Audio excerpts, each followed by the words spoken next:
Na origem do espiritismo há um personagem exemplar, Allan Kardec. Pesquisador emérito, investigou o fenômeno mediúnico e dele extraiu uma filosofia. A partir da filosofia, construiu um modelo de moral, centrada no Evangelho e suas consequências religiosas. E ainda produziu estudos sobre o belo e a evolução da arte.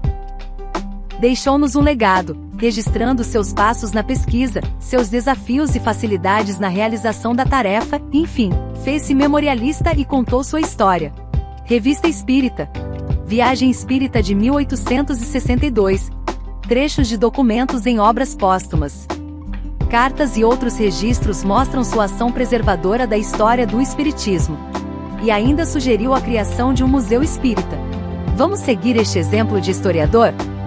Inscreva-se no grupo, Núcleo do Projeto Memórias, e participe das capacitações voltadas para o registro dos acontecimentos mais significativos das instituições espíritas. Reuniões online quinzenais aos domingos, às 16 horas.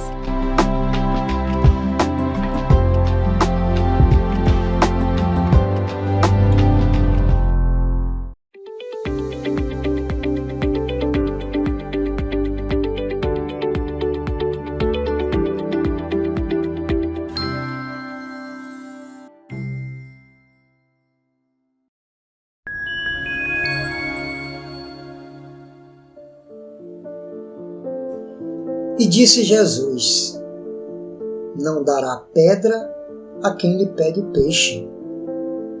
Segurança que produz paz.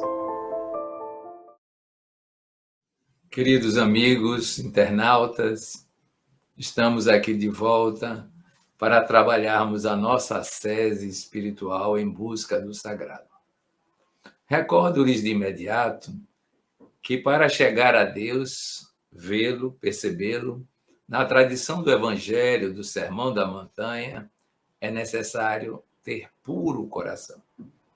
Nós entendemos essa pureza de coração como uma experiência amorosa mais rica, mais transcendente e, portanto, inclusiva, altruísta, empática, de modo que não há lugar para sentimentos como a mágoa, o ressentimento, o desprezo ou a indiferença. Então, o nosso trabalho persiste quando continuamos com esse tipo de característica em nosso existir emocional. Aparece-nos, então, uma necessidade quando buscamos este Deus que tanto aspiramos em termos de comunhão. Jesus anunciava que era necessário reconciliar-se com o próprio adversário antes de fazer a oferenda no altar.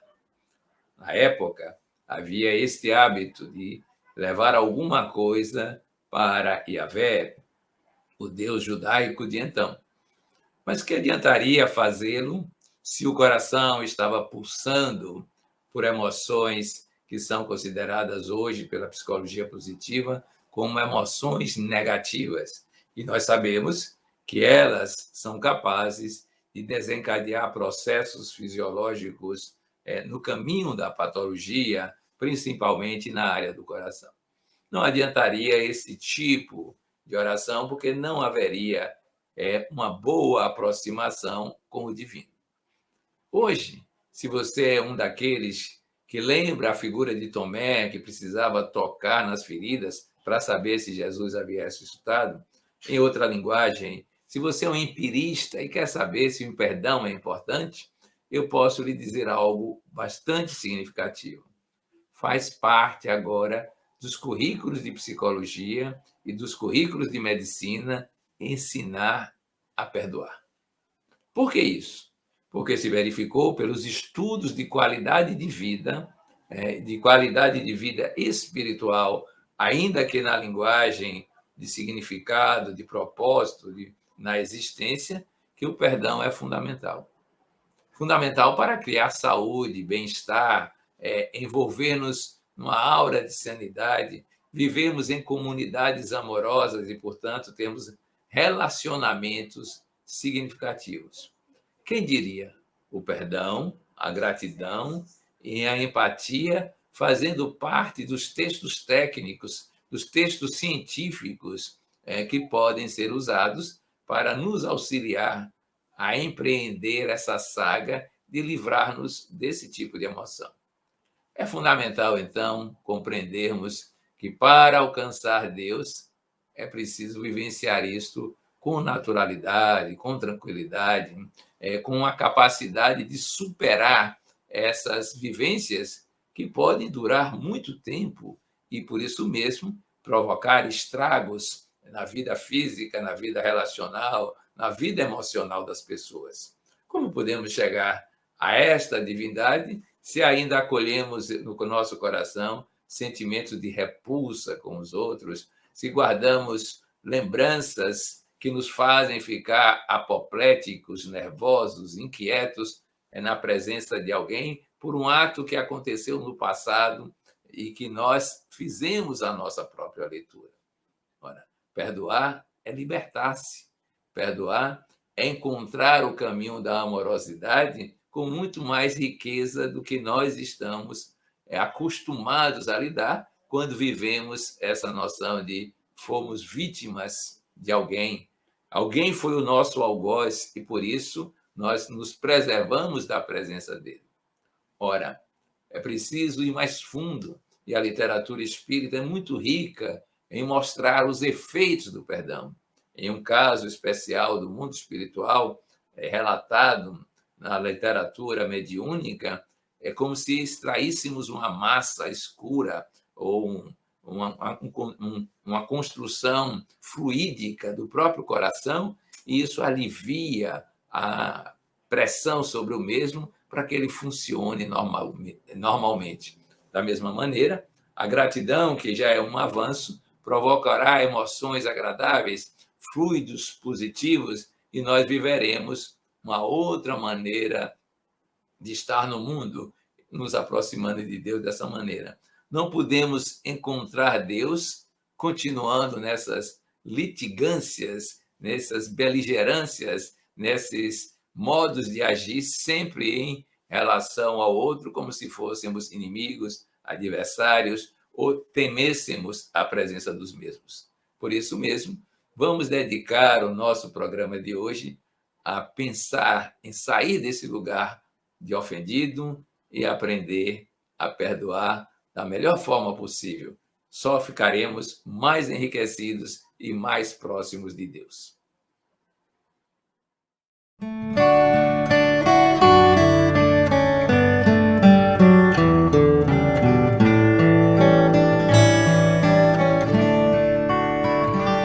A melhor oração é o amor. A melhor oração é o amor. Tu precisas orar, mas tu deves lembrar que a melhor oração é o amor. Caridade é também oração, gentileza, auxílio e perdão. São as preces sublimes do teu coração, gentileza, auxílio e perdão.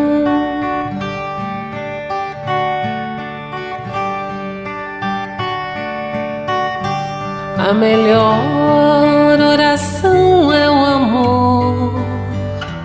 A melhor oração é o amor. Tu precisas orar, mas tu deves lembrar que a melhor oração é o amor. Caridade é também oração, gentileza, auxílio e perdão. São as preces sublimes do teu coração, gentileza, auxílio e perdão. Gentileza, auxílio e perdão.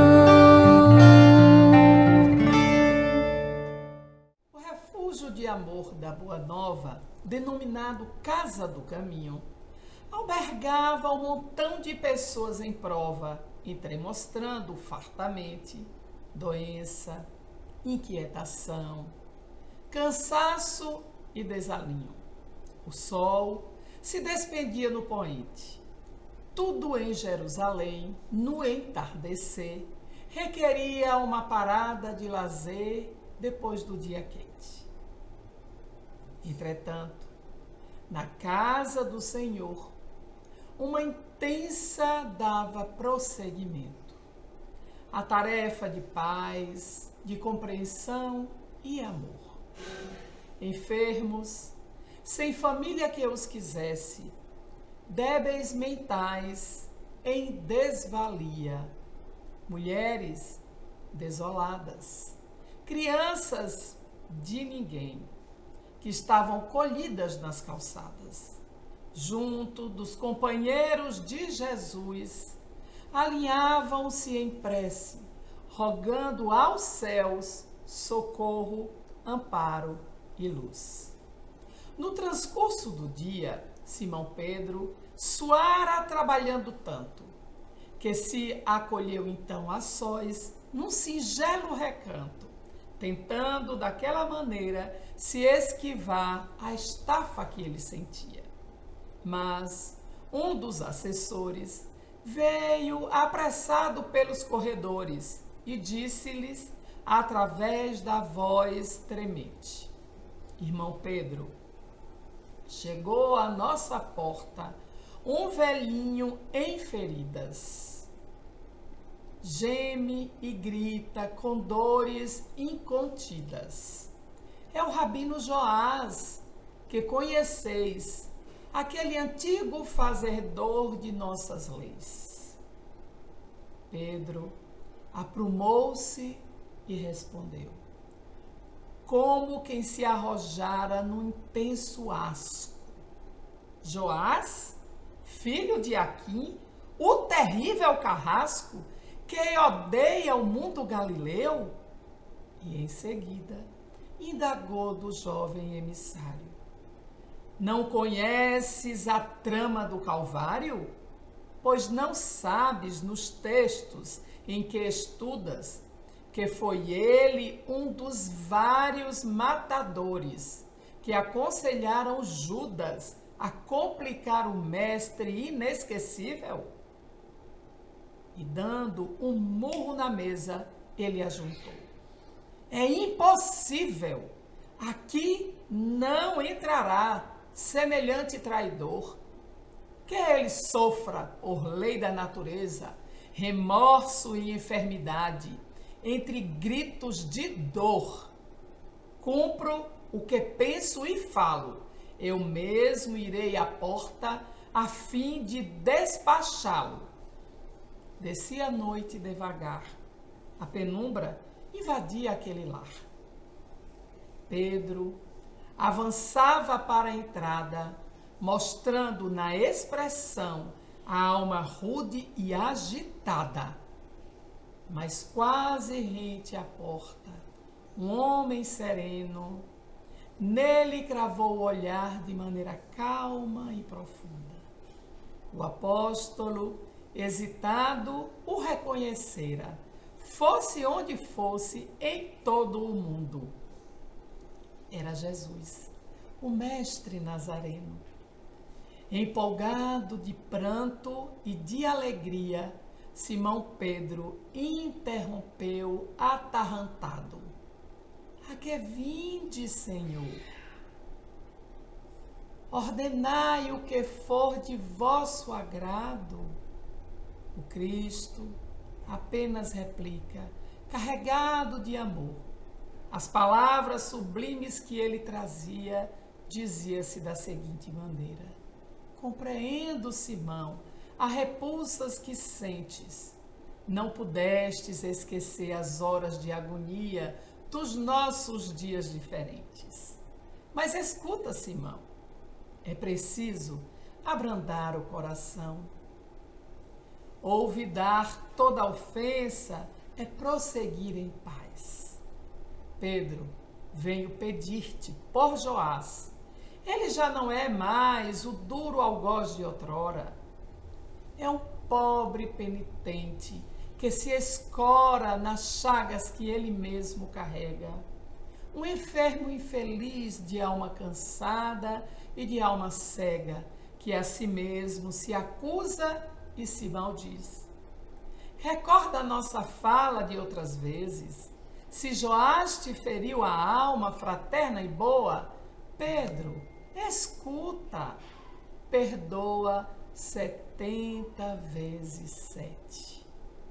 Não te detenhas, vai, lembra o infinito amor de nosso Pai. Cada qual pagará pelas culpas que tem na justiça que vela sem cessar. Quanto a nós, Pedro, cabe sempre a tarefa do bem, aprender e servir, compreender e amar. Auxilia-me, enfim, faze o bem a Joás, qual o fazes por mim. Dissolveu-se então na sombra aquela divina figura. O apóstolo chorou, tocado de amargura. Depois, ganhou a porta num ritmo apressado. Um homem seminu jazia esfarrapado, estirado na pedra à sua própria frente. O antigo pescador contemplou aquele doente e inquiriu sobre ele ao tristonho rapaz que se punha a assisti-lo. O moço então esclareceu: amigo, esse é Joás, que pede proteção ao teto deste asilo.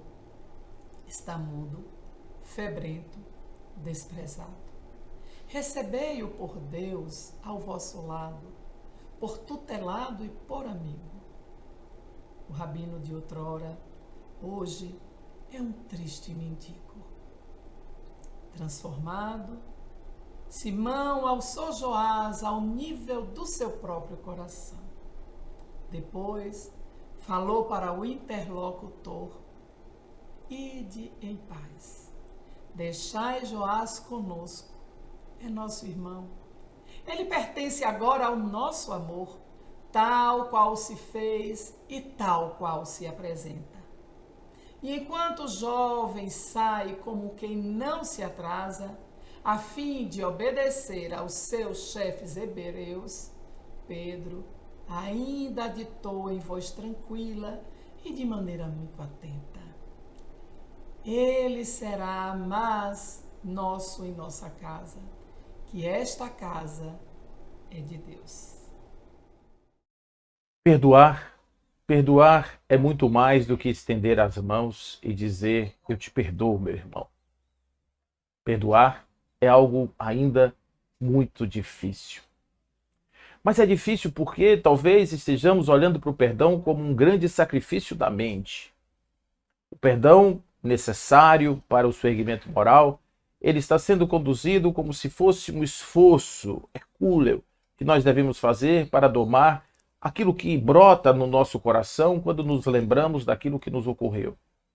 Certamente que precisamos repensar um pouco isso. Perdoar talvez não seja simplesmente o ato de esquecer, porque nós não temos esse domínio.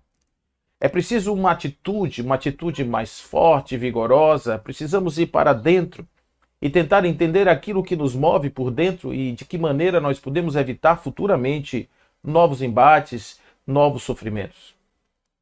A primeira coisa que nós devemos nos lembrar quando estamos diante da perspectiva do perdão, o perdão é um convite ao esforço. O perdão é um convite à transformação do ser na busca da integridade e do amor em si mesmo. Às vezes são feridas, às vezes são áreas abertas ainda mal trabalhadas do ser, que estão sendo despertadas pelo ato praticado pelo outro. Talvez uma palavra que chegue até esse lugar tenha a força do ácido que corrói a pele e por isso dói bastante. Então nós não devemos simplesmente reagir. Devemos acolher esse sentimento e dizer por quê ou para que isso está acontecendo, de que maneira isso chega até mim, O que isso move dentro de mim? De que maneira eu posso, de certa forma, retrabalhar isso? De que maneira eu posso ressignificar isso que me ocorreu? Talvez aí seja uma das grandes manifestações de alto amor que nós podemos empreender, porque afinal de contas, aquele que perdoa liberta-se. Aquele que perdoa está diante de si mesmo, dando um presente à sua alma e dizendo: se liberte desta dor. É preciso, ao revisitar esse momento, podermos ressignificar aquilo que nos aconteceu, olhando para o outro agora e dizendo: se eu estivesse no lugar do outro, vivendo as coisas que o outro viveu, passando pela experiência que o outro está passando, será que eu teria feito diferente? Ou mesmo que eu tivesse feito diferente, mas será que aquele indivíduo ele deva ser colocado na condição daquele que muda a minha vida simplesmente porque ele não está bem? Porque ele não consegue ainda dominar as suas paixões internas? Porque ele não consegue ainda ter boas ideias? Será que nós temos essa possibilidade de conceder ao outro o direito de simplesmente desconstruir a felicidade que nós tanto buscamos? É uma coisa para a gente pensar. Então, olhar para o outro é compreender o modelo de atuação do outro. E a partir daí, pensarmos que talvez o grande culpado de tudo isso seja aquele que deposita expectativas demais. Talvez aquele que simplesmente projeta demais, que acha que o outro vai resolver problemas, que o outro será aquele ser perfeito que não vai cometer nenhum deslize. Talvez isso seja um dos grandes motivadores das frustrações. Então, quando estivermos diante de alguém, vamos compreender até quando podemos esperar deste alguém. Até que momento nós podemos imaginar que esse alguém seja capaz de corresponder a expectativas reais e não a projeções imaginárias.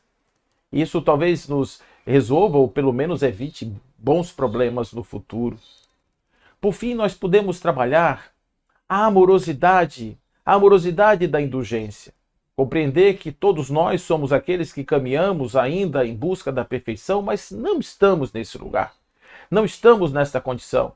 Estamos ainda como viajores, aprendizes, e cada dia uma lição. Retirar de nós esta condição incondicionalmente. Não precisa que o outro se arrependa, basta que eu tenha a intenção de ressignificar em mim, de compreender em mim aquilo que aconteceu. O outro pode continuar com o seu caminho, seu modo de agir e de fazer. Mas eu simplesmente estarei olhando para isso de uma forma diferente. Eu serei aquele que observa de um outro ângulo, com uma outra perspectiva. Não mais carregando a dor, mas carregando a compreensão. Talvez esse seja um dos grandes movimentos da alma, para que nós sejamos capazes de perdoar, lembrar sem sofrer. E assim possamos fazer aquilo que Jesus nos pede no Evangelho de Mateus. Talvez sejamos capazes de dizer com coragem: Senhor, perdoai as nossas dívidas, assim como nós perdoamos aos nossos devedores.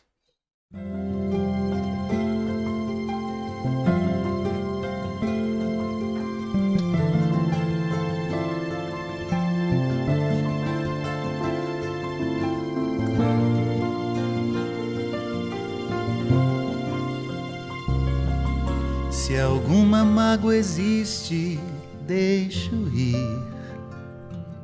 Se ficou alguma dor no coração,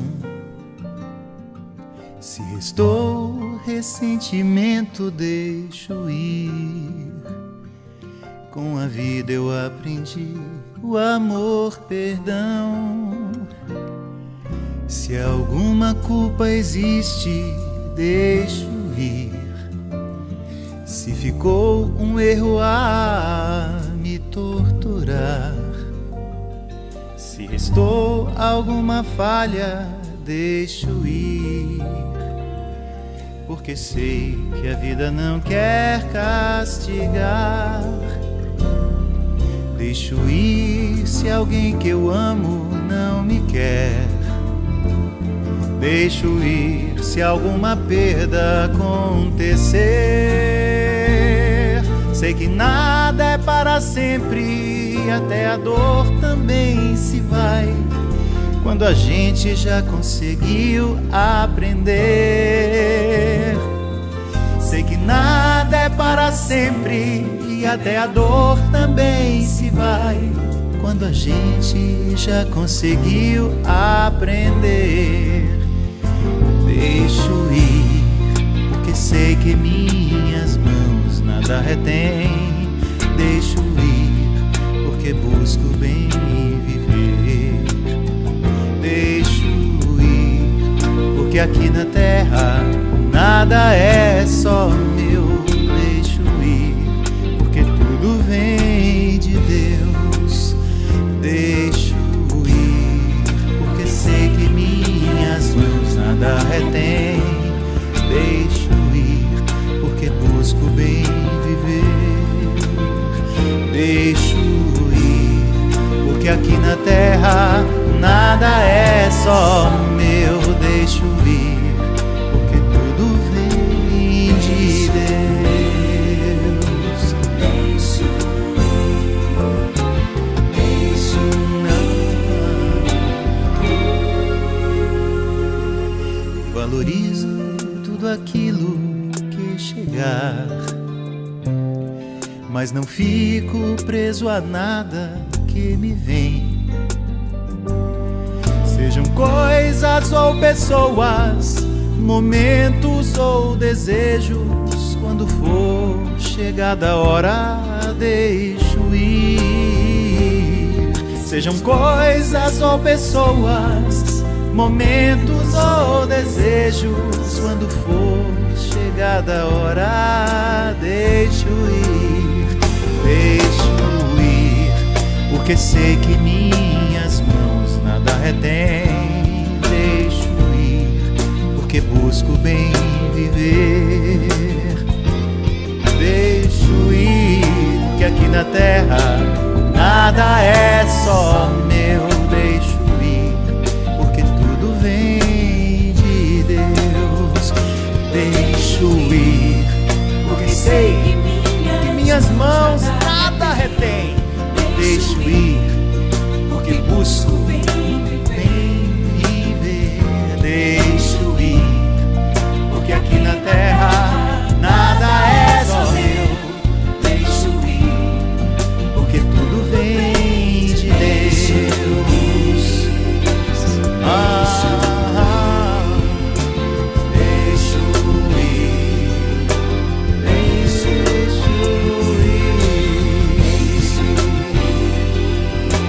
deixo porque eu quero ser feliz, ser feliz.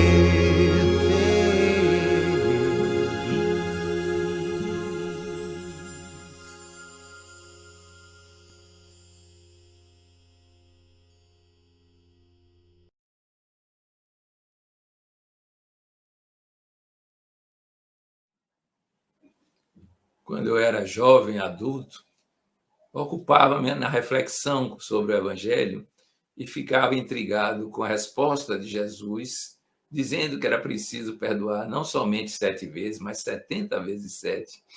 Isso é simbólico. Para muitos, significa infinitas vezes o perdão.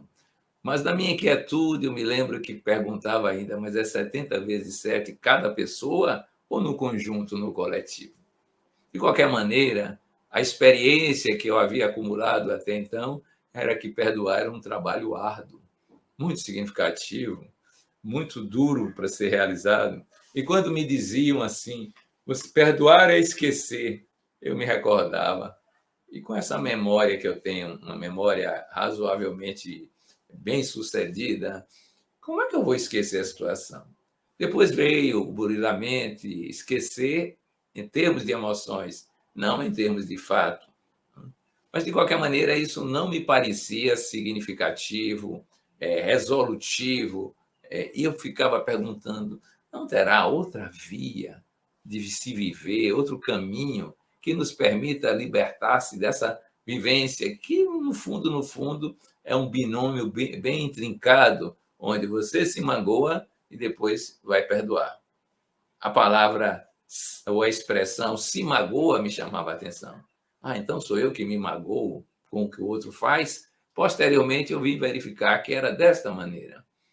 E lendo na literatura, estudando aqui e acolá, um dia fui inspirado por uma voz que me dizia o seguinte: perdoar é necessário depois que se magoa, mas há um outro caminho, tornar-se capaz de não ser mais ofendido. Porque você só é capaz de perdoar se antes vive esse estágio que lhe levou à emoção do ressentimento. Mas se nada lhe ofende, se nada lhe toca desta maneira, né, em termos emocionais, então você nunca mais precisará perdoar. A isso deu-se o nome de impassibilidade. Não é indiferença, não é ficar alheio ao que está acontecendo, não é aceitar pura e simplesmente tudo com uma mera concordância. Não é isso que nós queremos dizer. É algo mais. É olhar aquele fato, fazer uma leitura conforme o significado que ele possa ter naquela circunstância, mas lembrar-se que, no fundo, ele não atinge a sua essência. Ele não modifica algo que é profundamente válido, profundamente significativo para você, pelo simples fato de que ninguém pode lhe retirar qualquer nível de evolução. Você compreenderá, então, que o outro fez aquilo segundo as suas circunstâncias. E eu me recordo, então, de uma tradição oriental narrada provavelmente no livro Pérolas no Fio, em que dizia o seguinte, que um indivíduo mais espiritualizado viu que um escorpião estava preso numa malha que poderia matá-lo num mangue. E ele, então, foi retirá-lo. Quando estava retirando, o escorpião, mais livre, deu-lhe uma picada. Ele imediatamente tomou as providências para se livrar da picada, mas o escorpião caiu na malha. E ele, então, resolveu pegá-lo novamente. Só que alguém observava e disse-lhe: como é que você vai repetir esse gesto sabendo que o escorpião é isto aí? Ele respondeu: o escorpião agiu conforme a sua natureza. Nós dizemos seu nível evolutivo. Eu ajo conforme o meu. Então, na inofensibilidade, um termo que talvez não exista no dicionário, podemos verificar que estamos, né, capazes de olhar o mundo, receber o que vem, mas aquilo não nos modela, aquilo não nos atinge, aquilo não nos oprime, porque agora somos livres, somos criaturas verdadeiramente sem algemas a conceitos como a honra, conceitos como o direito, conceitos como a possibilidade do outro nos fazer mal. Estamos livres disso. Nesse caso, estaremos sintonizando com a grande lei, a lei divina, que vai nos dizer que tudo é justo, merecido, é necessário para o nosso processo evolutivo. O outro pode fazer qualquer coisa, mas nós a receberemos conforme a nossa leitura emocional, valorativa, psicológica. E, às vezes, o que para um parece ser uma desgraça, uma ofensa, para outros é simplesmente um treino de libertação do estágio evolutivo em que se encontra.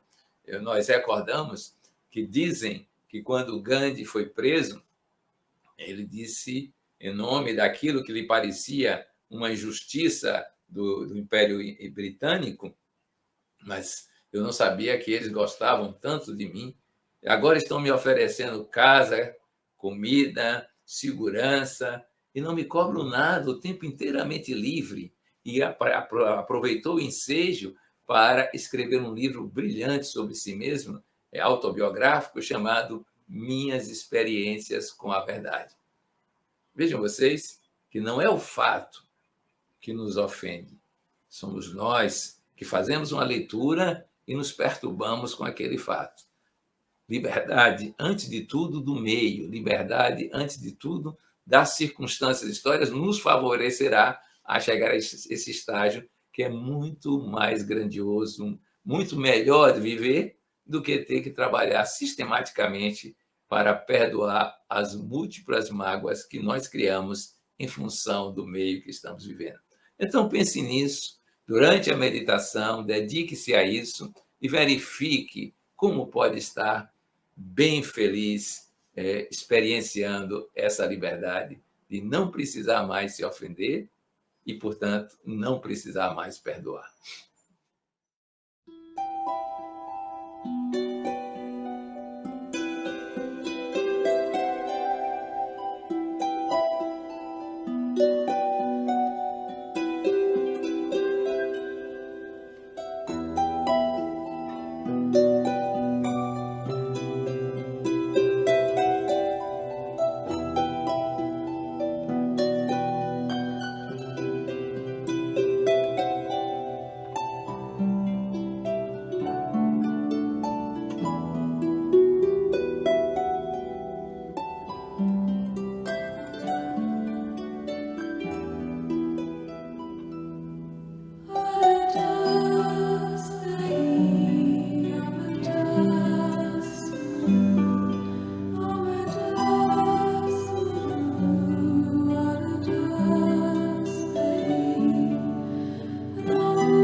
do livro Boa Nova, Mediunidade, de Francisco Cândido Xavier, Espírito Humberto de Campos.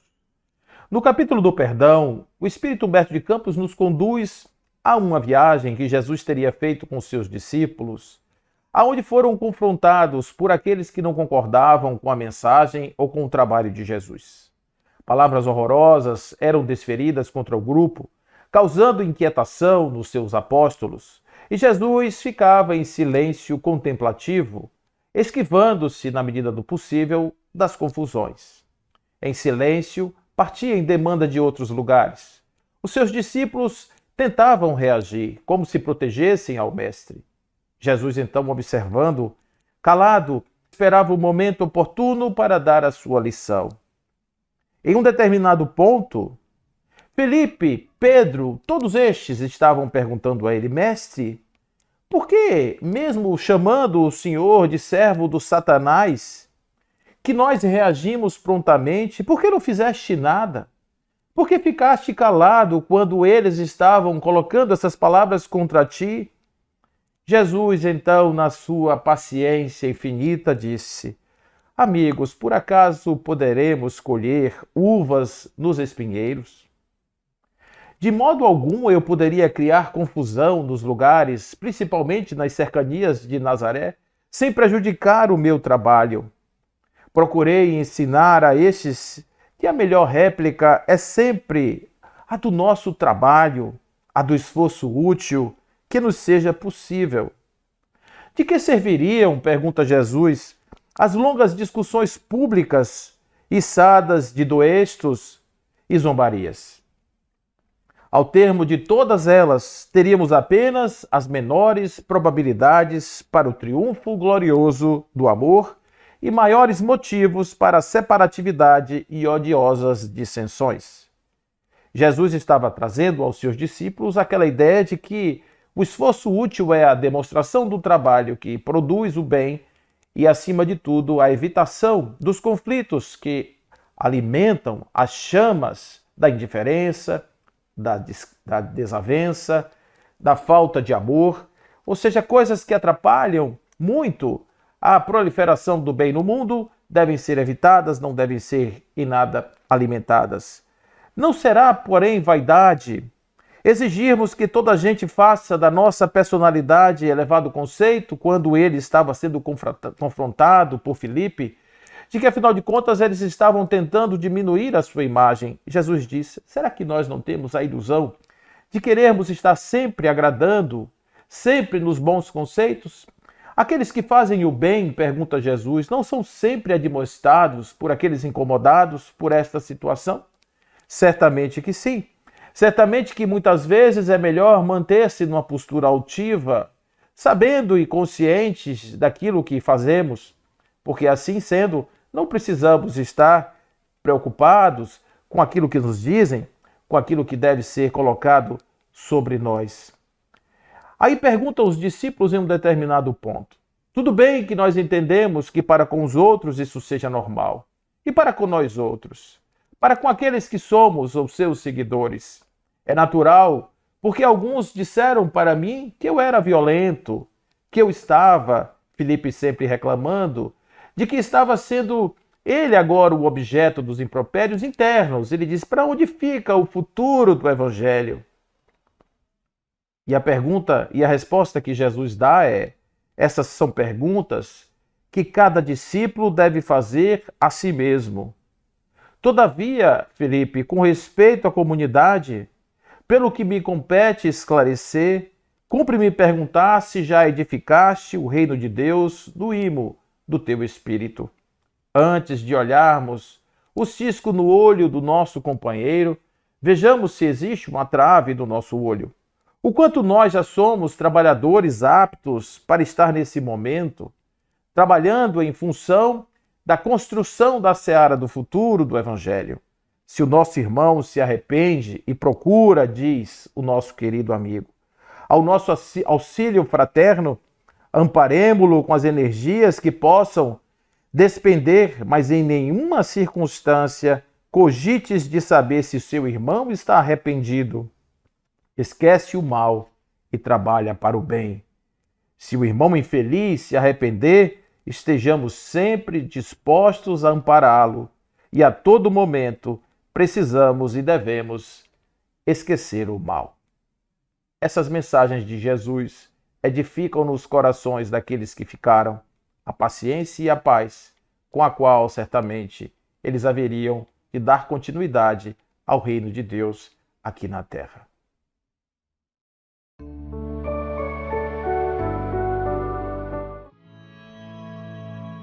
Entro por acaso no país das lágrimas e fico a contemplar o imenso turbilhão de gotas e mais gotas, cada qual tendo um brilho diferente, trazendo-me à mente surpresa e confusão.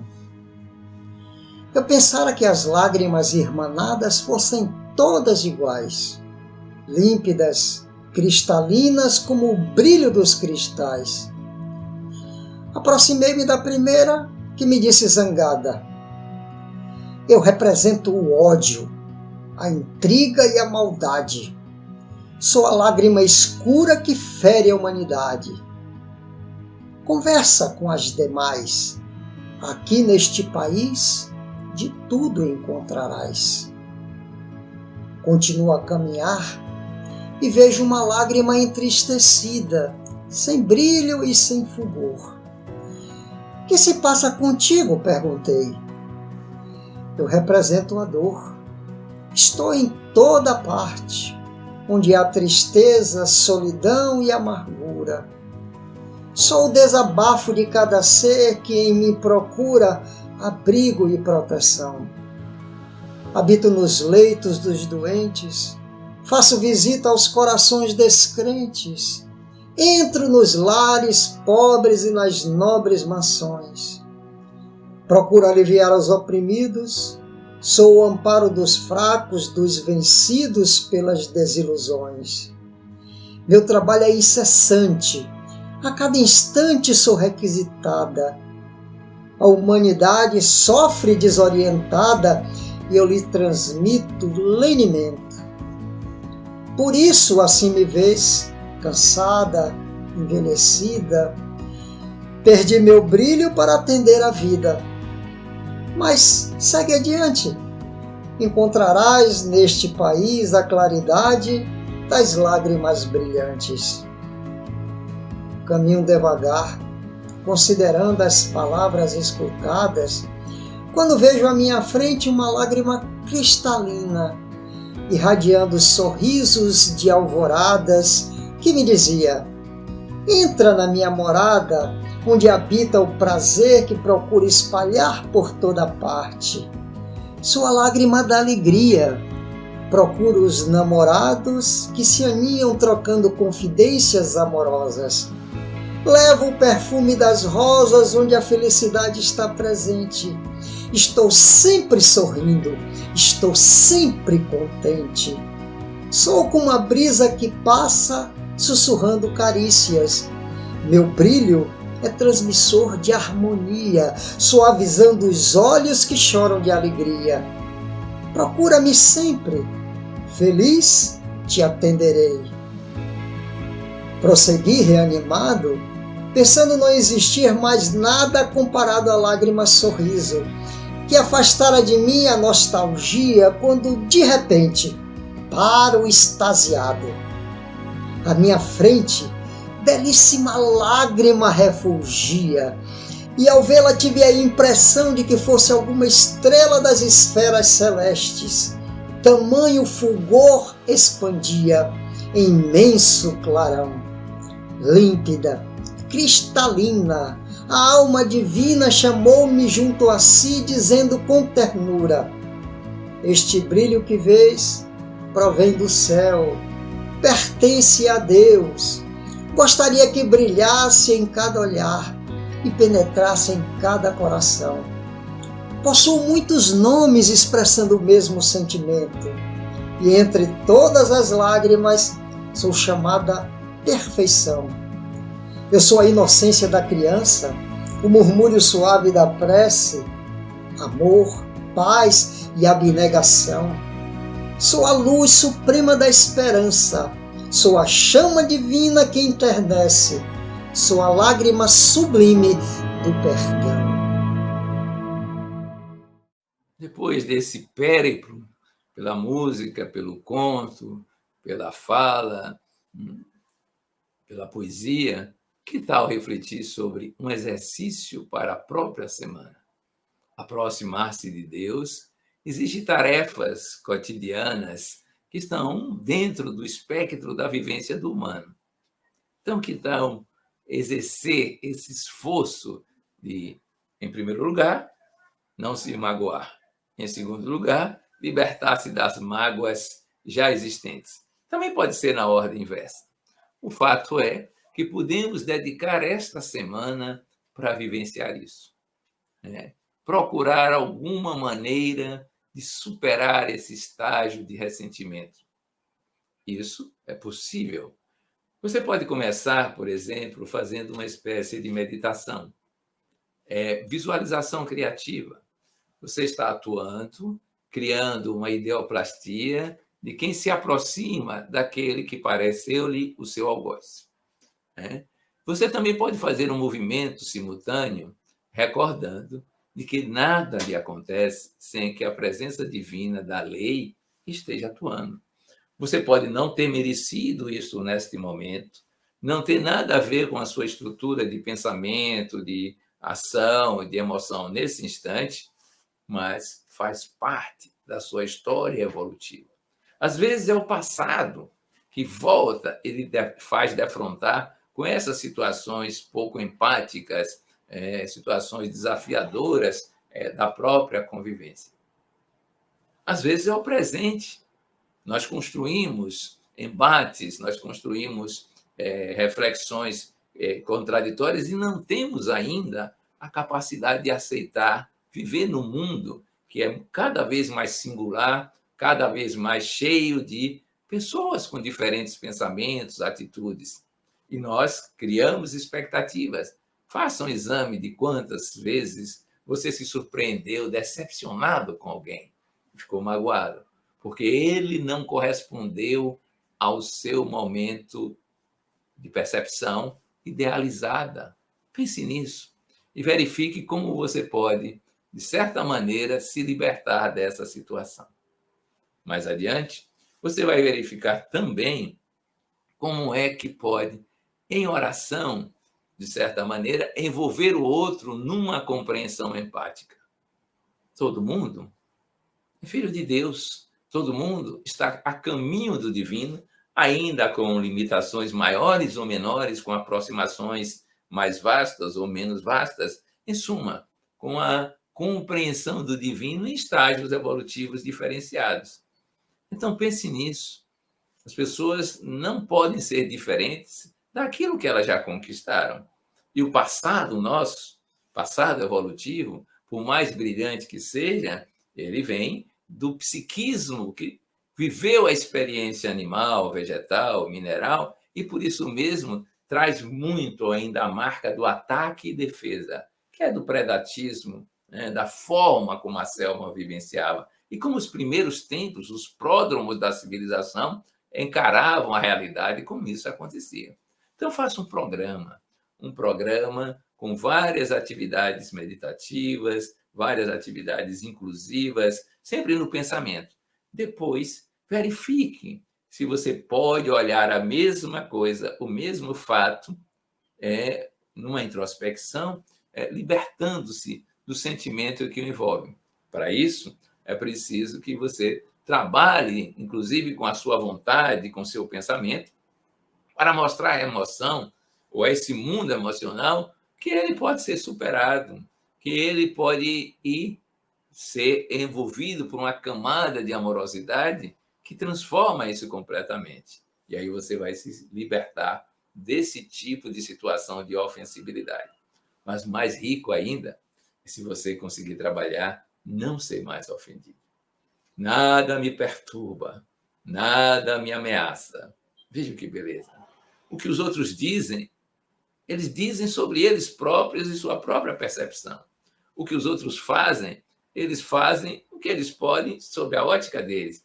Mas como eu recebo como eu faço essa leitura, então isso é comigo, meu, é minha experiência pessoal, é minha leitura. Eu posso modificar essas minhas leituras e os meus valores. Eu finalizo dando um exemplo que é narrado de vez em quando e que deve ter ocorrido aqui no bairro de Ondina. O senhor morava num apart-hotel ali em Ondina e um amigo foi visitá-lo. E quando chegou, ele pediu que lhe acompanhasse para comprar o jornal do dia de domingo, que ele fazia com hábito. Mas em chegando na banca de jornal, o amigo percebeu que o jornaleiro estava de cara enfesada e que tratou com um certo desprezo, uma certa indiferença. E os dois ficaram observando aquela cena, mas ele comprou o jornal.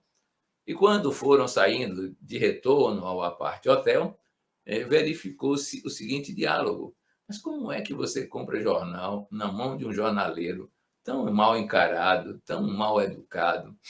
E, tendo outra banca ali próximo, você não podia testar a outra banca? E a resposta do morador do apart-hotel foi simplesmente essa: eu não vou permitir que a cólera dele, a ira dele, decida me afastar do lugar que eu quero comprar o jornal. Não vou permitir que ele mande no meu universo. Continuarei comprando lá, porque eu quero fazer isto. Mas ele não me controlará. Esse exemplo simples, cotidiano, poderá lhes auxiliar a ver-se nesse tipo de situação, nesse tipo de vivência, trabalhando por si mesmo. Olhe o que os outros fazem e que lhe dominam, e que faz emergir aquele velho animal ou aquele velho instinto de defesa, e diga: está na hora de mudar isso. Não vou receber essas coisas desta maneira. Vou aprender a lidar com elas sem me afetar. Nada me perturbará, nada alterará meu ritmo de vida, nada afetará minha maneira de agir. E isso não será indiferença. Você incluirá nesse movimento a empatia e a compaixão. E poderá então dizer, na liberdade extrema da vida, que eles não sabem o que fazem, ó Pai Celestial, imitando aquele carpinteiro que sabia o que fazia, sabia a importância de libertar-se dessas emoções negativas e anunciava um reino de paz, um reino de harmonia nascido da possibilidade de compreensão coletiva, de convivência coletiva. Faça esse exercício e verifique por si mesmo. Não acredite nas palavras, não acredite no que os livros dizem, teste, experimente e verá que você estará próximo de Deus cada vez mais.